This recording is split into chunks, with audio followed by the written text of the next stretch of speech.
بسم الله الحمد لله والصلاة والسلام على رسول الله. اللهم وفقنا لما تحبه وترضاه، وبعد فالسلام الله عليكم ورحمته وبركاته. أيها الأحبة، وحين درسي هورك ورناي لبدا آيات القرآن في سورة الحشر كجري: يا أيها الذين آمنوا اتقوا الله ولتنظر نفس ما قدمت لغد واتقوا الله إن الله خبير بما تعملون. waxaynu soo tilmaamnay inuu takhtiidkaasi uu ku salaysnaado alla ka cabsi iyo al-i'timaad ala nafsi la ala al-aakhar, inaad naftaada ku kalsoonaato, ku tiirsanaato, iyo awlawiyada in la siiyo qadanka aakhira ah intaan adduunka teeda laga shaqaynin, waayo adduunku wuxuu ku islaaxayaa aakhira islaaxinteeda. waxaynu maanta in sha allahu tacaala wakhtigoo aad u kooban ku dari doonnaa bal tan takhtiidkeedu muxuu noqon karaa. waxaynu isweydiin karnaa maada nantadiru hada, berri maxaynu filaynaa qof ahaan, qoys ahaan iyo ummad ahaanba berridan dhowe adduunka ah. ummad ahaan dadku wuu tiro badanayaa. waxaa laga yaabaa dadka Soomaaliyeed hadda birth rate-keedu siduu ku socdo 10kii sanaba inay labalaabmi doonaan haddaanay ka badanin. su-aasha isweydiinta leh waxay tahay 10 sano kadib xaggee buu mustaqbalkeennu joogayaa? hadday tahay majaalka waxbarasho oo maanta dunida cilmigu huwa asilaaxu waliqtisaad, cilmigu maanta dunida isagaa hubna ah, dhaqaalana ah. xaggaynu aqoon ka gaadhi doonaa? dhaqaalaheennu xagguu gaadhi doonaa? iqtisaadkuna waa casab alxayaa, waa halbowlaha noloshan cusub. xaggay gaadhi doontaa caafimaadkeennu? xagguu gaadhi doonaa dadka iimaankiisa iyo akhlaaqdiisa iyo dhaqankiisa iyo diintiisu? ma mustaqbalka miyaynu iska sugnaa uun oo waynu eegnaa siduu u dhacayo oo nantadir almajhuul, waxaynan garanayn baynu sugnaa? mise qof ahaan iyo qoys ahaan iyo qaran ahaanba qorshaynu leenahay? ummaddeenna waxaa caana sanad daadad bayna qaada oo waxaynu ururinaa kharashka dadkii daadku qaaday. sanadka ku xigana abaar bayna qaada oo waxaynu ururinaa kharashkii dadka abaartu ku dhacday. ilaa iyo weligeen misaasaynu ku jiraynaa? waa saxiix noloshu waa imtixaan, yowm casal wa yowm basal, laakiin wax khutaa ama takhtiita ma leenahay oo aynu kaga gudubno azimaadkan taagan. ugu horrayn ayuha alaxiba, waxaynu isku waafaqsannahay alakhdu bilasbaab inuu waajib sharciyaye. inaad sugin uunoo odhan qadarkaynu eegaynaa wuxuu noqde inay waajib kugu tahay inaad samayso asbaabta sharciga wixii aad awooddo. masaajidkii nebiga calayhi salaatu wasalaam baa nin yimi, dabeetana wuxuu ku yidhi ilaahay rasuulkiisiiyow ursulu naaqatii waa tawakkal, neefkayga geela ama sii daaya oo ilaahay ma u tala saartaa? nebigu ku yidhi icqilha wa tawakkal, waar neefkaaga intaad dabarto ilaahay u tala saaro. xadiidka imaam nasaa'i iyo tirmidi baa warinaya, sheekh albaanina saxiix ligayri buu ku sheegaya. siiradii nebiga oo dhan calayhi salaatu wasalaam baynu ka arkaynaa takhtiidkaasi, waana kii nebigu inoo tilmaamay calayhi salaatu wasalaam: laa yuldaqu lmu'minu min juxrin maratayn. qofka mu'minkaa inaan god 2 jeer laga wada qaniinin. asma hadday shalay ku soo martay, berri inaad u fakarto oo u qaabayso si aad uga tallaabi lahayd, ee aanay haddana berrina kugu soo noqonin. waa sax oo ummadda lama niyad jabiyo, lama quusgeliyo. oo nabigu calayhi salaatu wasalaam wakhtiyaday ugu adkayd saxaabada ayuu bishaaraadka ugu badan sheegi jiray. laakiin camal baa loo baahan yahay si aynu mustaqbalka u waajahno. in allaha laa yugayiru ma biqowmin xataa yugayiruu maa bianfusihim. mar kastoo waxaynu rabno inaynu qabanno muhiimadiisu ay weynaatana خطط كاللو دقي يسيد اللوغة فكريا وين بلادان إلهي سبحانه وتعالى قرأ عيبي كو إيديي إنني ديار قروا أسمينين وحي لقربي ولو أرادوا الخروج لا عدوا له عدة بإلهي لما المنافقين ربي وحلي هدي أي نبطة إني دونيين إني جهاد بحان لا عدوا له عدة بإلهي وهي ديار قروبي لهاي وحبي ديار صلى إذن وحا إلهي نوت المامي سبحانه وتعالى وحا أمد أي ربط إني قبط إني ديار قروده وإلا إني عيبي سنتهي سأوجد الله سبحانه وتعالى قرآن كوحو كنت المامية وأعدوا لهم ما استطعتم من قوة ومن رباط الخيل ترهبون به عدو الله وعدوكم الديارية وحي أودان يعني جهاتك الديار صدا وحي أود نوع كستبها النقطة إذنكم ترهبون به عدو الله وعدوكم إذنكم ردعين إياه عبسي قالين أيانا إذنكم سور ديران إذنكم ويدين عدو قاهي ديار قرو قابي علماء ذو إذا وحي كان سانسا كو إنا دوغاتو تمرتادو انت إلاكتي معلومات كاسينة هشو لبا عدو قاقا إنا معلومة كاهي سي إتال كيسو انتو لاقيي إنا قران كرتو عدو قاقو مستقبل كهالكو صعدو يا ودي سوحكو صبيري كرا سيادو قصيقا شامتو وإنو النغضا واحد ديار سنسا للردع وحدي رجالين كراينان لقوقو سو دقدقين سيدا وقيد أيها الحبة آيات القرآن وحيد هذا وحي وضع المامسة الخطة العسكرية والهدف الاستراتيجي للجهاد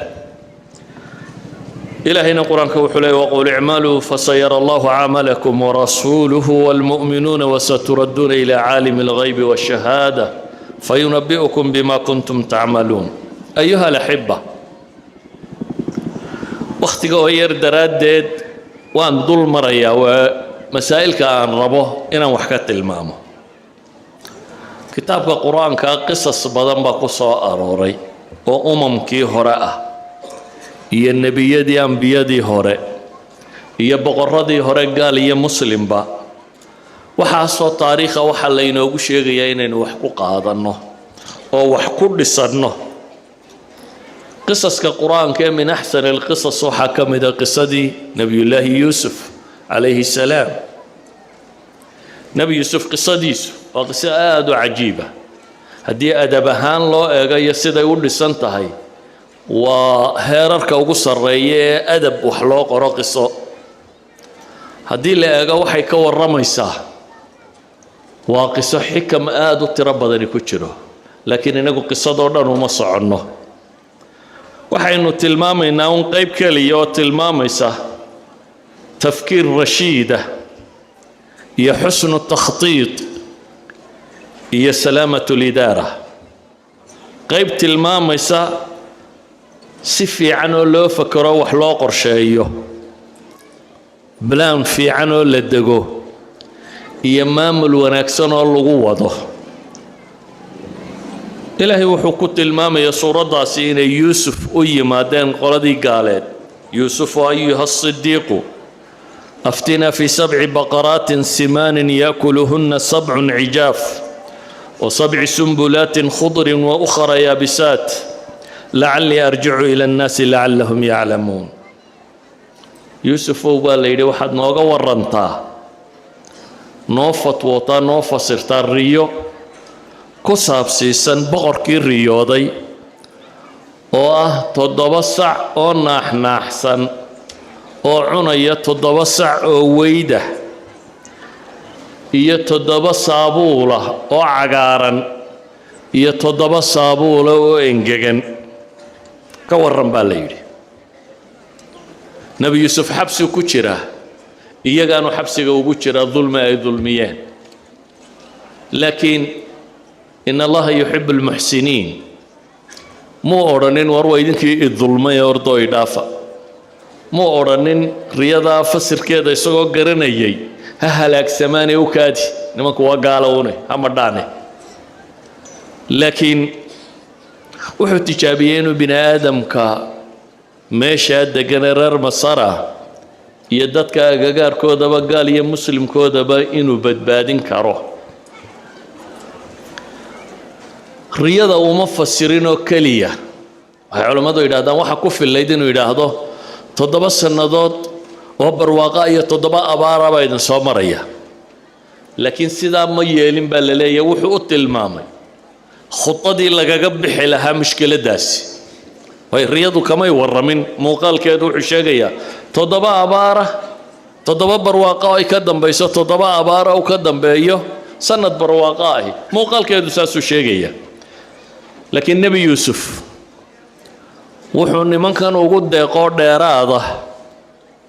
sidii wax loo qaabayn lahaa. khudadu maxay tahay? wuxuu u sheegay kow intaajga in la badiyo. tasracuuna 7 siniina da'aba. tasracuun wasiiqatu khabar looga dan leeyahay amar. 7 sannadood wax beera buu leeyahy. 7 sannadood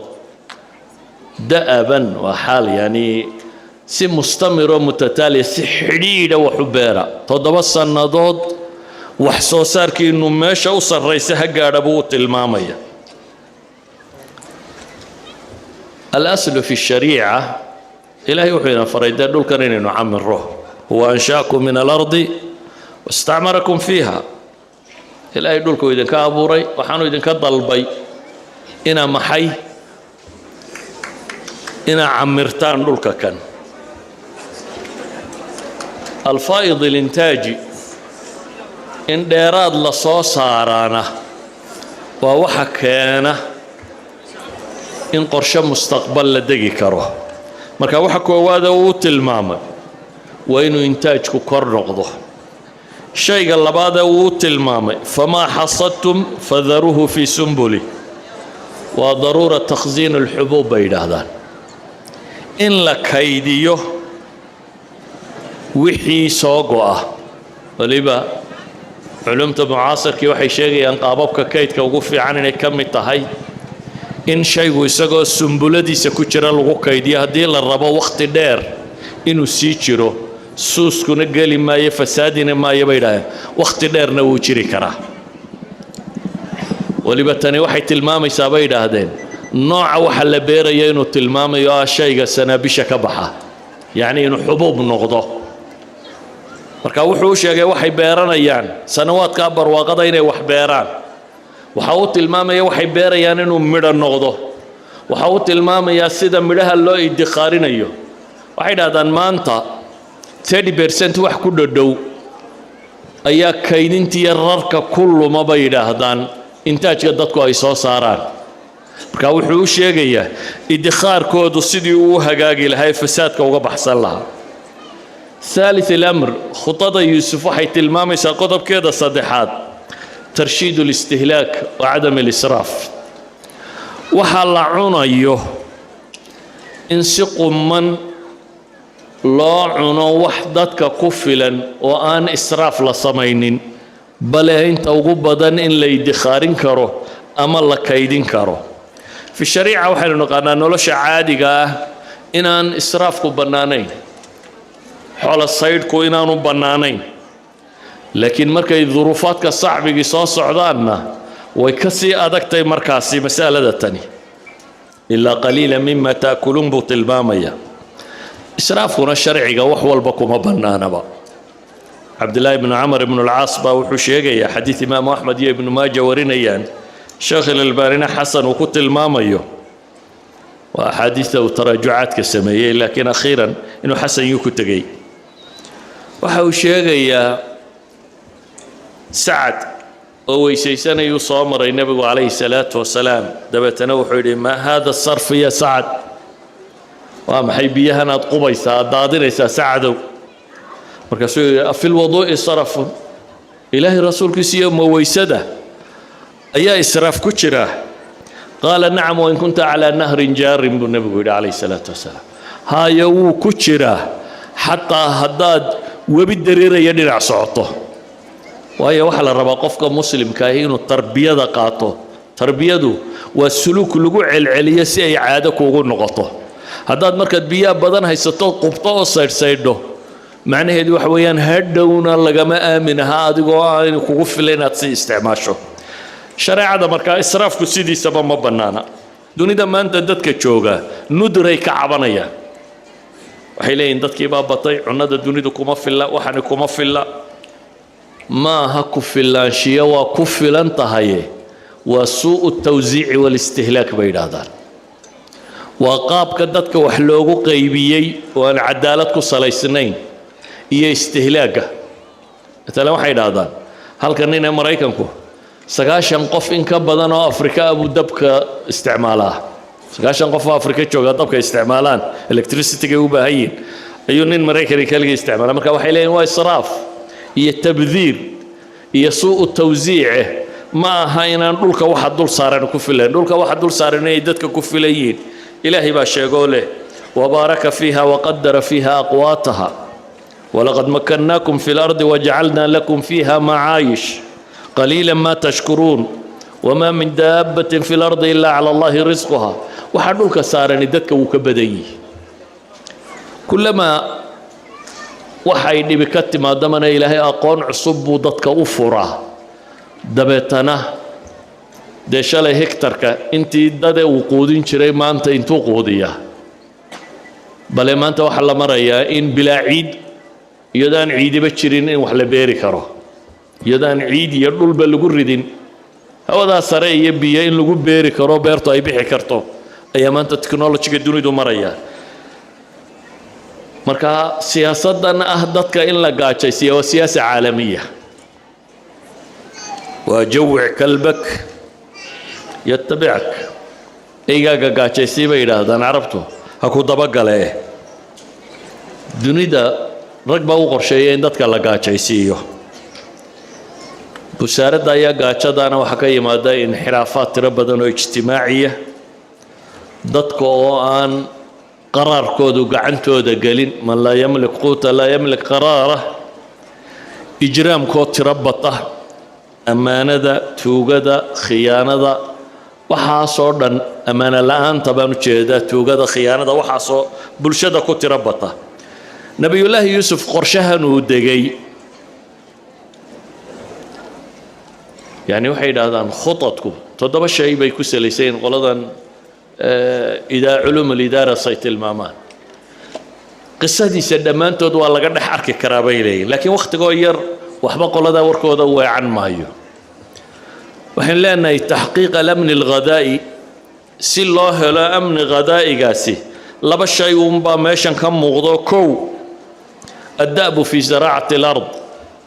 dhulka beeristiisa in la joogteeyo si intaajka ugu tirada badan leh loo soo saaro 7 sane barwaaqada ah noocyada masruuca waxa la beerayaa inuu xubuub noqdo sumbulka leh waxa ka dambeeyana waa inaan israaf dhicin ama si qaldan wax loo tawsiicin ee bini aadamka si siman wax loo siiyo waana ka nusuusta qur-aanka ee suuraddu tilmaamayaan ximlu baciirin cid kasta la siin jiray oo ilma yacquub waa kale haddaan wiil uu noo kordho waxaa noo soo kordhaya inaannu awr dheeraada soo qaadano laakiin maanta dadka dunida nooli waxay leeyihiin si arsaaqdu idinku filaato dhasha ha la yareeyo dhasha waxyaabaha lagu yaraynayana waxaa ka mid ah xuquuqda jandarka ee la sheegayo nin ka mid ah qolada cadcadood dood gelayay baa wuxuu tilmaamay qolaa ka hadashay ragga iyo dumarka qurun qadhaadhkoodaasi markaasi wuxuu yidhi waxaan rabaa un inay ii sheegtaan waddankan 60 sane soo socda waa Canada 60 sane soo socda cidda ugu tala gasheen inay degto khitadiina haddaynu raacno natiijadeedu waa inaan wax la dhalaynin 60 sane soo socda kadibna dadkani wuu maran doonaa hadda jooga marka waxay ii sheegtaan buu leeyahay un ku dara khutada waddanka ayaynu siinaa ragana ragga ku dara dumarkana dumar ku dara laakiin waxaa sheegtaan 60 sano markaynu dhaafno Canada cidda la siinayana qorshihiina ka muuqata buu leeyahay kamuu dhigin nabi yuusuf qorshaha taxdiidu nasl si cunnadu dadku ugu filaato waxba ha dhalina 14 sano soo socda si cunnadu idinku filaatay wuxuu tilmaamay sidii looga bixi lahaa khudadatan ay u dhici lahayd ayuha alahibba waxay yidhaahdaan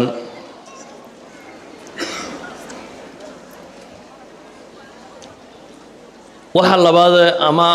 qisadan waxa kaloo ka muuqda oo ay yidhaahdaan culamaa الاستراتيجيات ama idaarana waa muhim waa takhطiidka iyo tanfiidku inay wada socdaan siiba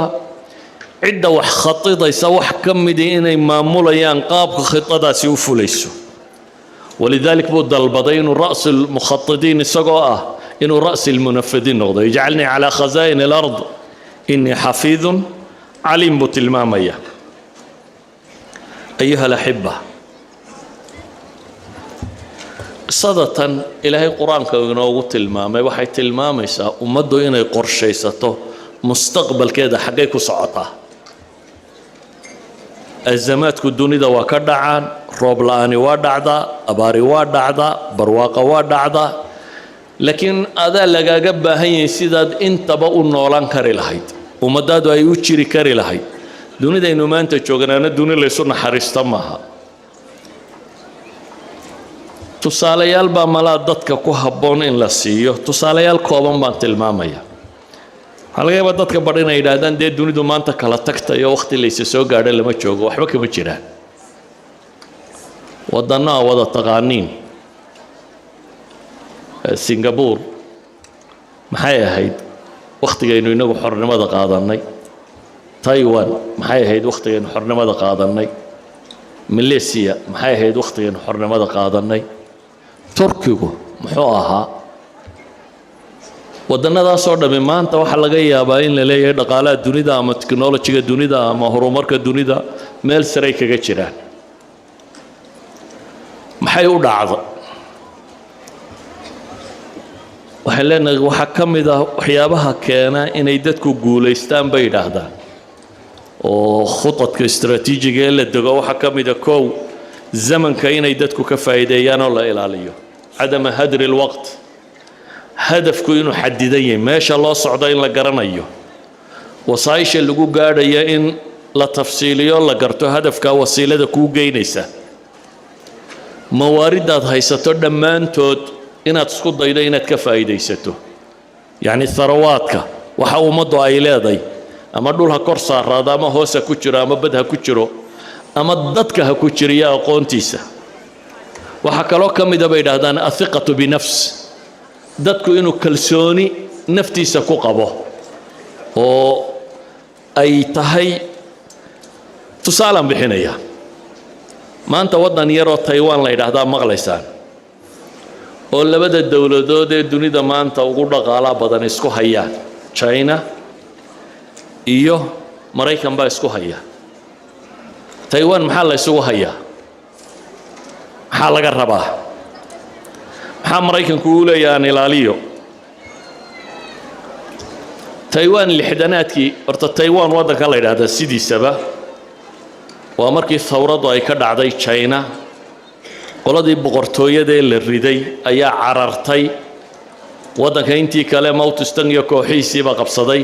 qoladanaa soo baxsatay oo jasiiraddan yar degtay marka waa maamulkii waddanka jayna boqortooyadii ka talin jirtay iyo wixii raacay baa soo baxsaday oo halkan degay jayna waddan shuuciya buu ahaa waa loo diiday united nationka taiwan kaa yar bay ku dareen united nationka 20 sano ayay kursiga Chinese-ka iyadu ku fadhiday waxaanay dhaqaalaheedu ahaa lixdanaadkii waxa lagu tilmaamaa dhaqaalaheedu $170 buu qofku يعني marka la eego GDP-ga wadanka $170 buu qofkiiba ku soo hagaagay yani dhul beeralaya oo aan waxba ka jirin bay ahayd oo daciif ah Maraykan baa wuxuu go'aansaday wadankan tirada yar le dhowr iyo 20 milyan ah iyo dadkan bilyanka iyo badhka bini'aadam aynan isku doorsanin warshadihiisa iyo dhaqaalahoodii waxaan inay suuq u baahan yihiin inuu China la heshiiyo isagu maslaxadiisu ka hadlaya Taiwan buu ka soo tuuray United Nations iyo China galiyay 1970 71 somewhat like that ayaa China la siiyay kursigii United Nations Taiwan dibadda loo soo tuuray Taiwan markaa waxay noqotay wadan yar وان دونيدا عدي اعتراف سنين لما سدح دولة دو هوس كلا نقمة موياني وان يونايتد نيشن ككتر سنين وان أوراديا دولي قالي كرينين وان معترف باهين شين هي وينابا الاعتراف تايوان دتك دي مركا way fakareen waxay yiraahdeen seebaynu loolanka dunida uga qayb gali kareenaa inoo aan dawlad muctaraf ah ahayn cid la fadhina waxay yiraahdeen adduunku wuxuu ka horumaro waa technology balan xagga technology-ga u kacno waliba aanu kacna bay yiraahdeen xagga Silicon Family chipiska daqiiqa ah الرقائق الدقيقة 1973 ay waxay fureen macdal la yiraahdo ITRI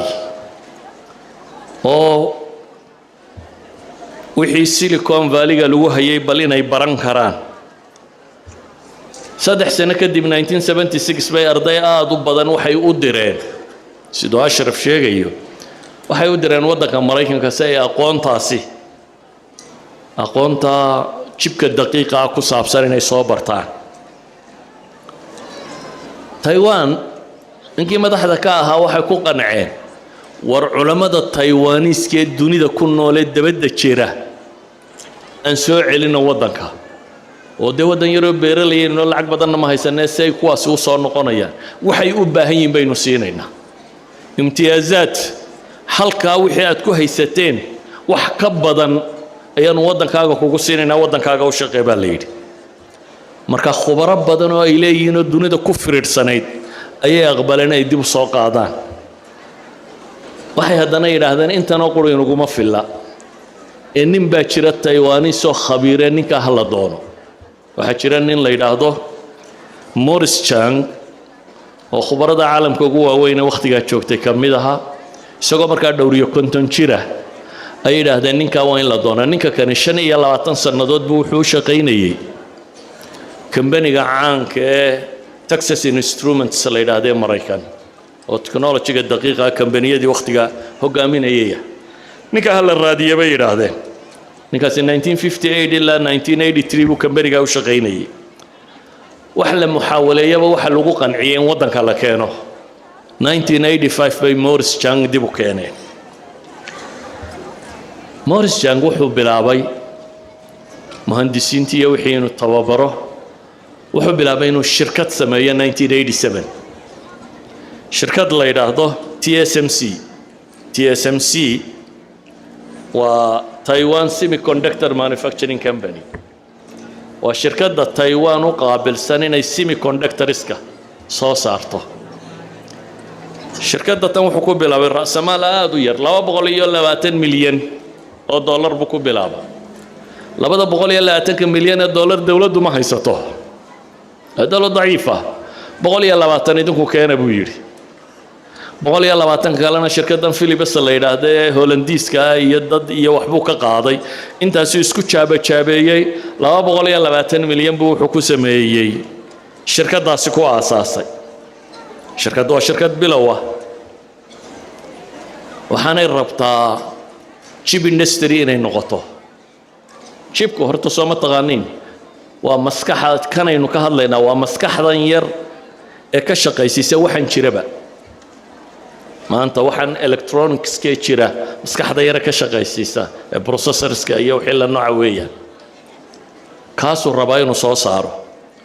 شيب كاين لصوصارا لبا فرسما إلى هذا فرسما وحلا هذا تصميم designing ووحنا يكتب المامان logical gates وحكسم يسين logical gates مسائل ملادات كأنت بدناني فهمي وسكيت جينا وإن بهالكالله ديزاين جرايو ديزاين كم مركا هو علم السيدي سو تاجر مركا يجيب كشوكتو كلا بعدنا وحوي يوم وحيد ديزاين جرايسي إن ورشد دي سماين لهيدا صار لهيدا لسمايو سيداتنات كي لحد الشركات هذا وحسمية دوني دوجوا وين وحالها أمريكانية هي شبان صدق الشركات هذا أمريكانا وتكساس إنسترومنت كا IBM يا إنتل دانك كلنا صدق الشركات هذا وين ولاية هاي شبان بيا اللي NEC نك هي توشيبا هي فيتسو lixdaa shirkadood baa kuwii ugu waaweynaa markaa ka mid ahaa wax soo saara laakiin dunida 50 shirkadood baa jira oo tasmiimka sameeya warshado ma leh laakiin tasmiimka bahalka yar sidoo shaqaynayo iyo horumarintiisa 50 shirkadood oo ka shaqeeya baa jira shirkadkii waaweynaa ee Mareykan waxay ku xidheen markaa ciddii rabta in loo sameeyo hadda waa ku sameeynayna laakiin wixii ka dambeeya annaguna waa samaysan karnaa kaagi tasmiimkaagi marka dadkii meel kale samaysan ma hayaan waxay ku qasbanaadeen in Mareykan shirkadkiisa loo tago nin waliba design cusub oo aan dunida oolin intuu keeno uu u dhiibo oo loo sameeyo markay isaga u sameeyaan hadhownayana iska samaystaan suuqayana geliyaan Morris Chang wuxuu bilaabay bahladii qadiimka ah horta inay sameeyaan si ay ugu tababartaan oo kuwa hore ee baatenkoodu iska baabay inay wadaan wuxuu kaloo bilaabay shirkadka jadiidka ah inuu yiraahdo shirkad walo noo keento tasmiimkaaga waa ku haynayna adigu baa iska leh annaguna ma sameynayno waxaad adigu dalbato maanu ku sameynayna marka waxay yiraahdeen laba sifo ay yeesheen kafaa iyo amaana bay isku heleen bay yiraahdaan inay dad farsamadan garayeen yihiin oo wixii sameyn karaya iyo dad amaana leh oo wixii nimankan u haynaya taasi waxay keentay shirkadkii dunida ee qoladaasi sanduleysatay inay xaggan u soo weecdaan ninkan wuxuudiina u haynaya waxna u sameynaya dhankiisa inay la bilaabaan bal maal markay xoolaysatay horumar weyn bay waxa ku sameeyeen shirkadoodii ilaa iyo zabaa'intooda ay ka mid noqdeen xataa kuwii sameynayay Intel iyo maxaa la yiraahdaa Texas Instruments iyo shirkad waaweyn Motorola iyo kuwaasay chibiskooda soo saareen markuu warshada sameeyay 13 sanadood kadib chipka dunida boqolkiiba 60 Taiwan ba soo saari jirtay shirkadda 2008 markii la gaaray waa 12 sanadood kadib 51% bay soo saarayeen chipka dunida lagu sameeyo oo dhan taasi waxay keensatay shirkad waaweyn oo wax sameyn jiray markii dambe inay iska badayeen wax sameynta oo ay designka ku soo hadhaan dabeetana iyaga maadaama ay ammaano leeyihiin idaahdaan baalkan warshadahan kulfadoodu tiro badan tahay halka warsho 12 bilyan baa lagu dhisaa markan dambe halka warsho inta dhisi lahayd waxa kan qolada tan ma siisaan ha sabeeyaan shirkadka waaweyn iska daayay waxa kamid ah AMD oo kale 2009 kii bay joojisay tasmiim bay ku hadhay nimankii way wadeen waxay gaarsiiyeen raqaa'iqda noocan dunida oolin ama dunida kale sameyn karin ay sameeyaan 5 nanometer that means Intel iyo wali 7 nano ma sameeyaan si ay u fahamtaan nanometer kan aynu sheegayna waa 1 bilyan mitirka marka loo qaybiyo 1 bilyan midkii shana kamida ay processorskooda noocyadkaasi ku sameynayaan si kale haddaan u tilmaamo markastoo nanometerku uu hoos u sii dhaco bahalka speedkiisa wuu kordhayaa powerku cunayaana wuu yaraanayaa waana dee waxa la rabo in shaygiina uu soo yaraado power consumptionkiina dabkii uu kaa cunayna inuu yaraado horta si ay u fahamtaan waxaan dunida nimanka faanayo dham ay haystaan waxan bay ku shaqeeyaan gantaalka cirka loo dirayo satellite-yada samada jooga diyaaradaha iyo hubka waaweyn waxa laaliyo wax gawaadhidan maanta dunida joogto oo dhan waxaan mobile la sito oo dhan waxoo dhami bahalkan yar bay ku shaqeeyaan marka waxa weeyaan dunida maanta waxa electronic joogo dhami processor bay u baahan yihiin lagama maarmo processorkaasina markasta uu sii horumaraba dee cajabtiisa badanaysa مثلا Mareykanku maanta F35 buu sameeyaa dayuurada F35 processors ka u baahan tahay nimankan baa sameeya hadduu wuxuu ku qasbay khatar baa lagu jiraayay inay warshad ka dhisaan Texas 12 bilyan ku kacaysa si kale markaan u tilmaamo waxay sameeyeen hadda 160,000 oo mitir square meel abay warshad cusub ka sameynayaan oo ay 5 nanometer kii hoos uga sii dhacayaan 3 nanometer inay hadda soo saaraan 3 nanometer markay soo saaraan macnaheedu wax weeyaan kii 5 nanometer ka ahaa boqolkiiba 70 buu ka dheeraynayaa 70% buu faster than that one yahay raqaa'iqda maanta mutaaxa intal baa wali 7 la rafanaysa iyana intay 5 ka soo guuraan bay 3 u guurayaan yay wax u samaysaa TSMC waxay wax u samaysaa Apple shirkaddan iPhone ka leh waxay wax u samaysaa Nvidia shirkadana inta badan kombiyuutarada ku aragtaan qalabka ku jira inay leedahay waxay wax u samaysaa Qualcomm shirkaddan processorada samaysata waxay wax u samaysaa Marvell waxay wax u samaysaa Broadcom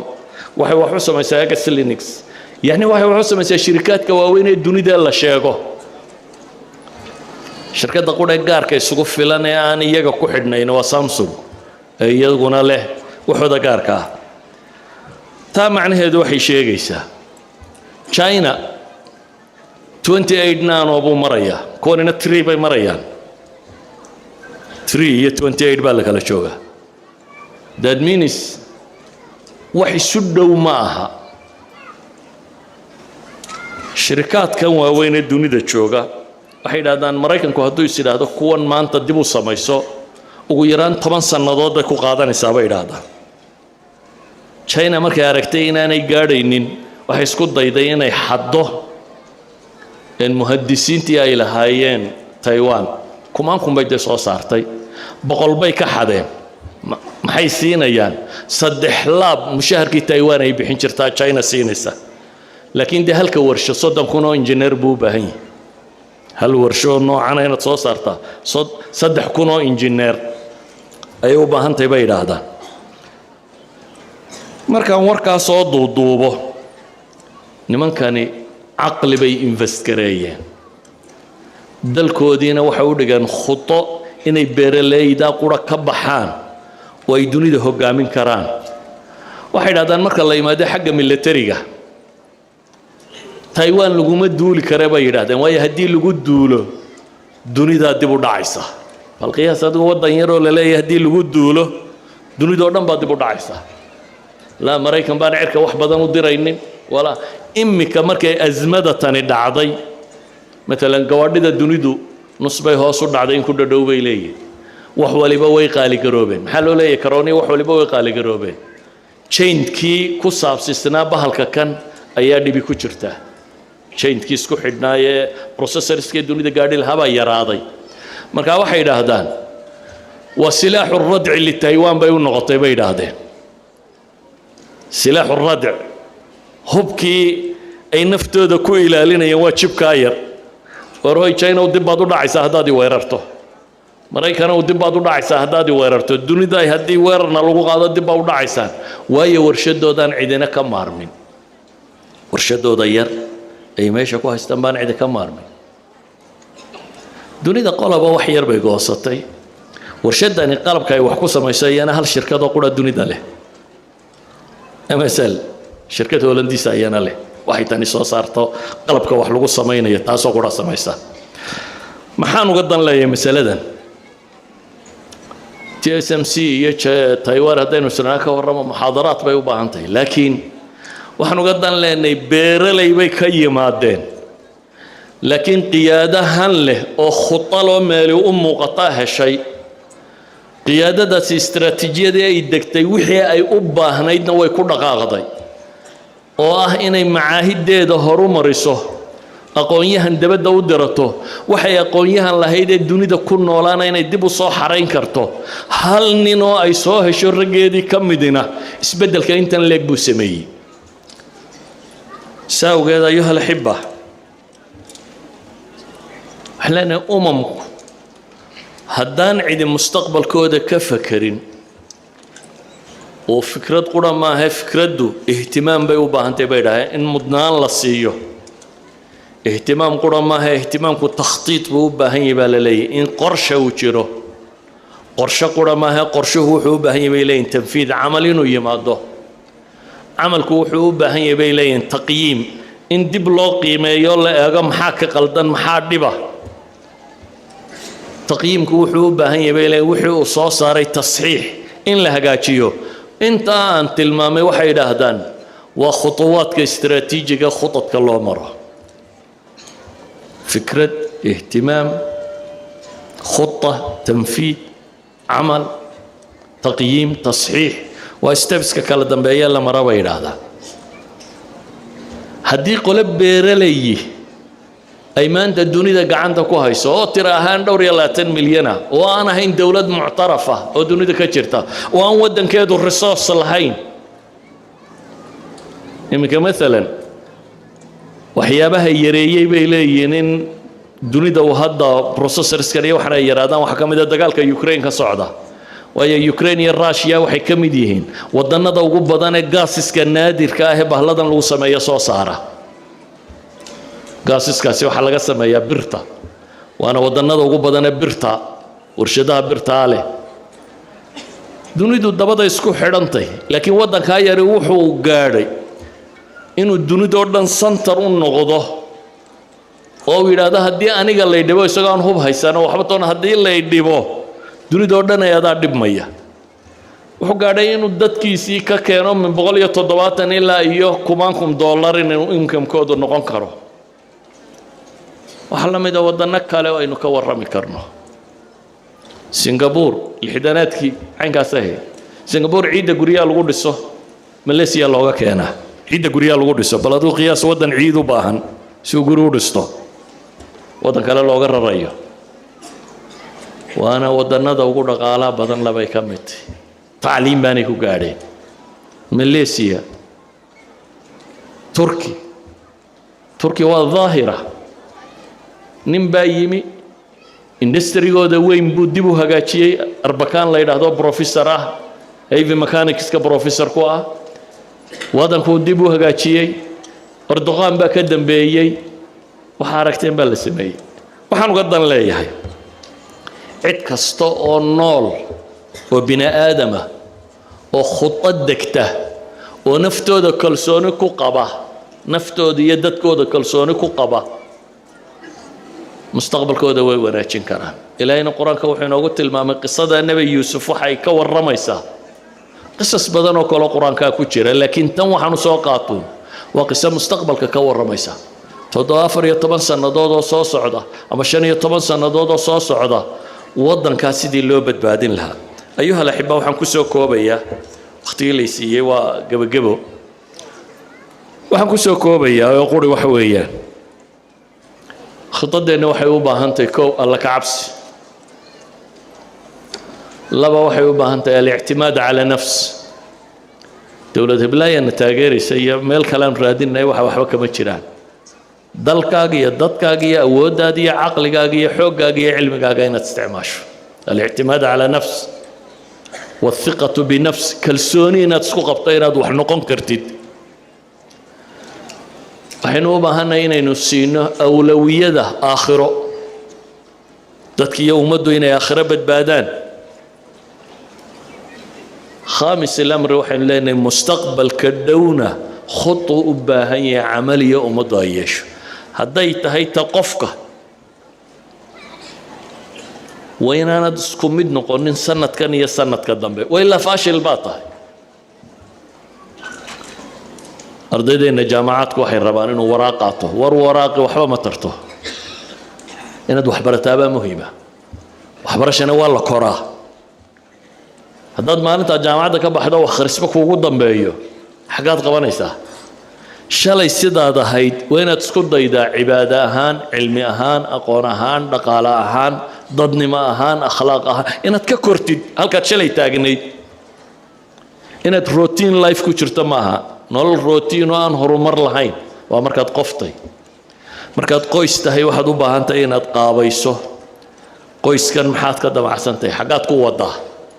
meeshaad u hogaaminaysaa inay kuu muuqato khutadaad yeeli lahaydna inay kuu muuqato noloshu caraaqil ma weydo waa mashaakil kaa hor imanaya laakiin mashkilad kasta way out bay leedahay meel looga baxaa bay leedahay ummadda tan waa in cidi u fikirtaa fikrad qura maahee waa in cidi khudadka u dejisaa dadka qaadada u ahi waa inay khuda u dejiyaan khuda qura maahee waa inuu noqdaa wax la tanfiidinayo inagu midi shalay hadduu xaggaa u kaxeeyey madaxweynaha ku xigaana xagga kale uu kaxeeya waxaad moodaa inaynu ku ballanay midba intuu dhiso ka kale inuu burburiyo bal dhaqanka Soomaalida waxa ka mid ah xafiis cusub marka timaado kuraasida inaad ka jeediso xagga ay u jeeday miiska inaad rarto kii hore xagga ugu fadhiisan jiray Soomaa adigu miiskana xagga dhig kursigana xagga ka soo jeeday dhanka ka bedel halkaad wax kale ku kordhin lahayd idan hadduu noqdo maamulka ummaddu midba ku ka dambeeya inuu isku dayo kii hore inuu raadkiisii masaxo yuu legacy helin yuu magac helin yuu waxan helin halkuu odhan lahaa intaasi u gaadhsiiyey maxaana ku dari karaa ama kii hore ceebtiisa inuu ka warramo ka soo socdaa inuu ka fakaro kan siduu u fashilin lahaa jooga si aan u guulaysan lahayn ummadaasi meel u socon mayso idan gabagabadaydu waxay tahay ilaahay wuxuu yidhi waqul icmaluu فسيرى الله عملكم ورسوله والمؤمنون وستردون إلى عالم الغيب والشهادة وأنا عمل سماية بالليل إلهي يا رسولك يوم الضبا وإذا نركض دون طوح السميسان آخرنا إلهي بأيدين كور رمي بحياة السميسان وصلى الله على نبينا محمد وعلى آله وصحبه وسلم والحمد لله رب العالمين